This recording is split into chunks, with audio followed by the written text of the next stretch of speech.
రాష్ట్ర వ్యాప్తంగా ఈ నెల 23న 13,326 గ్రామ పంచాయతీలలో గ్రామ సభలు నిర్వహించాలని డిప్యూటీ సీఎం పవన్ కళ్యాణ్ కీలక ఆదేశాలు జారీ చేశారు.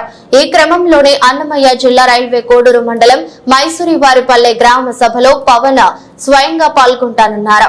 ఈ సందర్భంగానే రాష్ట్ర సచివాలయం నుంచి జిల్లా పరిషత్ సీఈఓలు, డిపిఓలు, పంచాయతీరాజ్ అధికారులతో ప్రత్యేకంగా వీడియో కాన్ఫరెన్స్ నిర్వహించారు. ముఖ్యంగా గ్రామాల్లో సమస్యలు తెలుసుకోవడంతో పాటు ఉపాధి హామీ పథకంలో ప్రతి కుటుంబానికి ఏడాదికి 100 రోజులు 10 దినాలు కనిపించాలని కోరారు.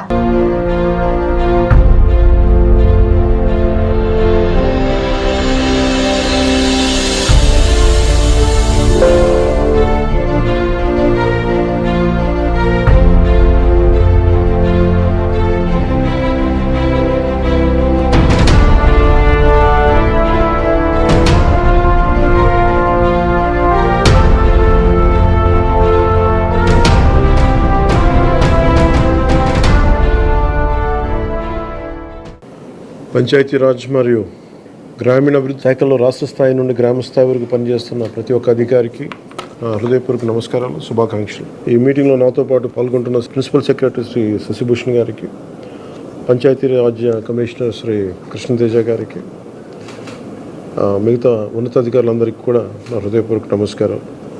ఇందాక రివ్యూ చూస్తూ ఉంటే 2014 నుంచి 2019 వరకు మన మన్రేగా ఎట్లా జరిగిన వర్క్స్ 19 నుంచి 24 వరకు జరిగితే చాలా వెనుకబడి ఉన్నాం. సో దాన్ని తొందరగా పూర్తి చేయాలి, దాని అనుకున్న టార్గెట్స్ పూర్తి అవ్వాలి అనే ఉద్దేశంతో ఈ మాట్లాడాం. ఒకే రోజు ఈ గ్రామ సభ తీర్మానాలు చేయాలి అనేది చాలామంది కోరికది. పంచాయతీరాజ్ వ్యవస్థలో గ్రామ పంచాయతీల నుండి జిల్లా పరిషత్ వరకు పటిష్టంగా ఉన్నప్పుడే నిజంగా మనం అనుకున్న అభివృద్ధి ముందుకు తీసుకెళ్ళగలుగుతాం. అందుకని దాంట్లో భాగంగానే ఆగస్టు 23 తారీఖున రాష్ట్ర వ్యాప్తంగా 13,326 గ్రామ పంచాయతీల్లో ఇప్పుడు ఇంతకుముందు ఎన్నడూ లేని విధంగా ఒకే రోజున గ్రామ సభలు నిర్వహిస్తూ ఉన్నాం. జిల్లా పంచాయతీ అధికారులు, గ్రామ పంచాయతీ అధికారులందరికీ గ్రామ సభ నిర్వహణపై పూర్తిస్థాయి అవగాహన కల్పించాలి. గ్రామ సభ సమాచారాన్ని కనీసం 2 రోజుల ముందుగా టౌన్ ద్వారా తెలియజేయాలి. ఈ గ్రామ సభలు అర్థవంతంగా నిర్వహించాలంటే గ్రామస్తులు, ప్రజాప్రతినిధులు, అధికారులు అది మనస్ఫూర్తిగా పాల్గొంచుకోవాలని కోరుకుంటా ఉన్నాం. ఈ గ్రామ సభల్లో ఉపాధి హామీ పథకంలో ప్రతి కూలీ కుటుంబం సంవత్సరంలో 100 రోజులు పనిచేసే విధంగా అవగాహన కల్పించాలి. కూలీలకి ఉన్న హక్కులను తెలియజేయాలి.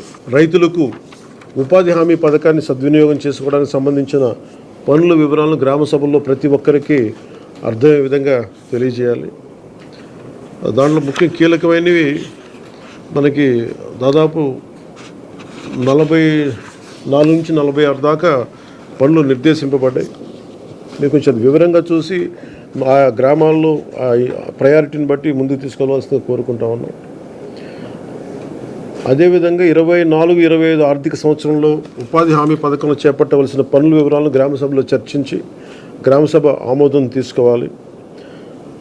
ఇది ప్రత్యేకించి గత కొన్ని సంవత్సరాలుగా మేము క్షేత్రస్థాయిలో తిరుగుతున్నప్పుడు మాకు అనిపించింది ఏంటంటే గ్రామ సభ అనేది ఒక నామకే వస్తేలా అయిపోయింది. దీన్ని నిజంగా గ్రామ సభలా జరపాలి. ఇది ఏదో జరిపామని కాకుండా నిజంగా అన్ని వర్గాల ప్రజల్ని ఆ గ్రామ సభలో పార్టిసిపేట్ చేసేలాగా మీరు కొంచెం చర్యలు తీసుకోవాలి.